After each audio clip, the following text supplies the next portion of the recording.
মনে পড়ে গেল বলতেই হয়, হারিস রাদিয়াল্লাহু তাআলা আনহু মসজিদে নববীর ভেতরে নামাজ আদায় করে তিনি মসজিদের এক কোণায় তাসবিহ পাঠ করতেছেন। মসজিদে নববীতে নামাজ আদায় করেছেন। নামাজ আদায়তে তিনি মসজিদের কোণায় বসে রব্বুল আলামিনের স্মরণ করে, আর তিনি নয়ন ভরা কান্না নিয়ে সেই রবের যখন তিনি স্মরণ করতেছেন। আনাস রাদিয়াল্লাহু তাআলা আনহু যখন সেই ধ্যানের মধ্যে মগ্ন আছেন, সে সময় পিছন থেকে নবী আকরাম সাল্লাল্লাহু আলাইহি ওয়াসাল্লাম তিনি মসজিদে নববীতে প্রবেশ করলেন। প্রবেশ করার পর তিনি তাকিয়ে দেখলেন হারিস রাদিয়াল্লাহু তাআলা আনহু মসজিদের কোণায় কি জানে করতেছে। তিনি জানার তাগিদে সেখানে চলে গেলেন। আমি জানতে চাই হারিস একাকিত্ব ভাবে এখানে কি করতেছেন। নবী আকরাম সাল্লাল্লাহু আলাইহি ওয়াসাল্লাম তিনি চলে গেলেন হারিস রাদিয়াল্লাহু তাআলা আনহুর দিকে। যাবার পরে তিনি দেখতে পেলেন হারিস রাদিয়াল্লাহু তাআলা আনহু নামাজ শেষ হয়ে গেছে। নামাজ শেষ করে দিয়ে গুনগুন গুনগুন আওয়াজ করতেছে এবং তার নয়ন বেয়ে বেয়ে পানি পড়তেছে।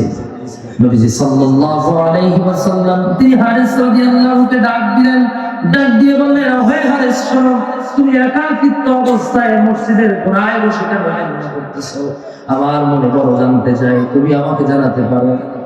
হারিস রাদিয়াল্লাহু তাআলা আনহু প্রশান্তময় নবী আকরাম সাল্লাল্লাহু আলাইহি ওয়াসাল্লামকে কাছে পেয়ে তিনি এবার বলতে লাগলেন, ওহে আমার প্যারা রাসূল, ওহে নবীজি, আপনি শুনুন, আপনাকে জানানো হচ্ছে, আপনি শুনুন, আমি হারিস রাদিয়াল্লাহু তাআলা আনহু সমাজের ভিতরে একেবারেই দরিদ্র। আমার টাকা নাই, আমার ধন সম্পদ কিছুই নাই, আমার ঘর বাড়ি তেমন একটা নাই। আমি সমাজের ভিতরে, কওমের ভিতরে একেবারেই হত দরিদ্র। ইয়া রাসূলুল্লাহ, সমাজের ভিতরে কেউ আমাকে মূল্যায়ন করে না, কেউ আমাকে দাম দিতে চায় না, কেউ আমাকে মূল্যায়ন করে না। কিন্তু আমি যে রবের ইতাআত করি, আমি যে রবকে ভালোবেসেছি, আমি যে রবের ইবাদত করি, আমার মনের ভেতরে একটাই ভয় হচ্ছে এমন, সেই ভয়টা হচ্ছে আমি একটাই চিন্তা করতেছি, পৃথিবীতে আমাকে আমার পরিবার পরিজন থেকে শুরু করে কেউ ভালোবাসে না। ওহে নবী, আমি একটাই টেনশন করতেছি, আমার রব পৃথিবীর মানুষগুলোর মতো আমাকে ভুলে যায় নাকি।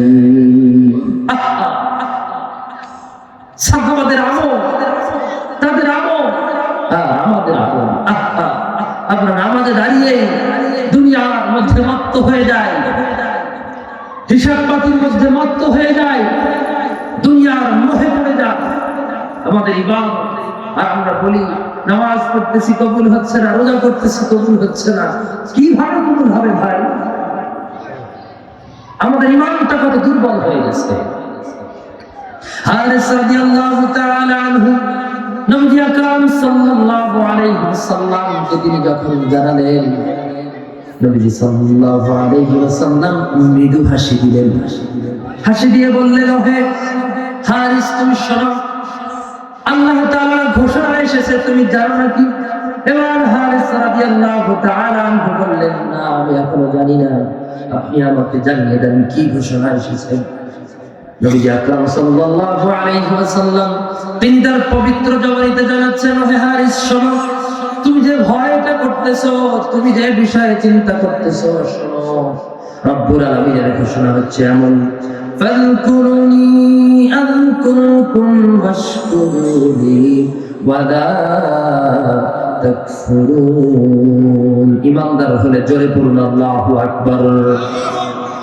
আল্লাহ তাআলার ঘোষণা এসেছে, ওহে হারিস, শোনো, নবী আকরাম সাল্লাল্লাহু আলাইহি ওয়াসাল্লাম মৃদু হাসি দিচ্ছেন এবং এই আয়াতটা তেলাওয়াত করলেন।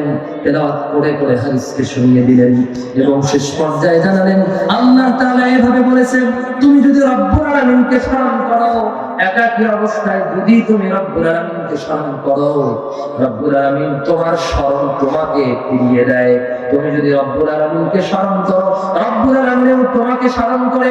একাকী অবস্থায় হলে একাকী অবস্থায়, আর যদি তুমি একনিষ্ঠ ভাবে নয়, সবার সাথে তুমি যদি এককভাবে নয়, সবার সাথে একত্র হয়ে যদি তুমি সেই রবকে স্মরণ করো, তাহলে সেই রব সম্মানিত ফেরেশতারা যে আছে যারা, তাদেরকে সাথে নিয়ে রব্বুল আলামিন তুমি যদি সেভাবে স্মরণ করতে পারো, তাহলে তুমি শুনে নাও রব্বুল আলামিনের ঘোষণা এসেছে এমন ভাবে, সেই রব ফেরেশতাদেরকে সাথে নিয়ে সেই মানুষগুলোর স্মরণ করে।